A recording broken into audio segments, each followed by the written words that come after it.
जम्मू कश्मीर के रबैन शोपियां में रात के वक्त शुरू हुआ एनकाउंटर खत्म हो गया है। फोर्सेज और मिलिटेंटों के माबैन हुई झड़प में अलबदर के 2 मिलिटेंट हलाक हुए हैं। उनमें से एक की शिनाख्त रबैन शोपियां के बाशिंदे नवाज अहमद की शक्ल में की गई है, जबकि दूसरे मिलिटेंट की पहचान नहीं हो सकी है। मिलिटेंटों के कब्जे से कुछ हथियार और गोला बारूद भी बरामद किए गए हैं।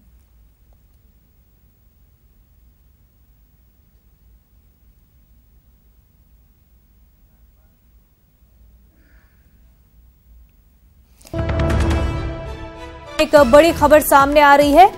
औरंगाबाद में जालसाजी का मामला।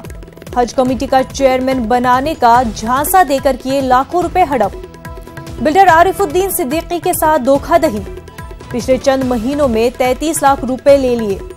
हज कमेटी चेयरमैनशिप का लीडर दिलाने के नाम पर ली रकम। एक मकामी शख्स समेत 4 अफराद के खिलाफ शिकायत दर्ज। नाजरीन, आपको बता दें, औरंगाबाद में जालसाजी का मामला। हज कमेटी का चेयरमैन बनाने का झांसा देकर लाखों रुपया हड़प किया गया है। बिल्डर आरिफुद्दीन सिद्दीकी के साथ धोखाधड़ी हुई है। पिछले चंद महीनों में 33 लाख रुपए ले लिए गए हैं। हज कमेटी चेयरमैनशिप का लीडर दिलाने के नाम पर यह रकम ली गई है।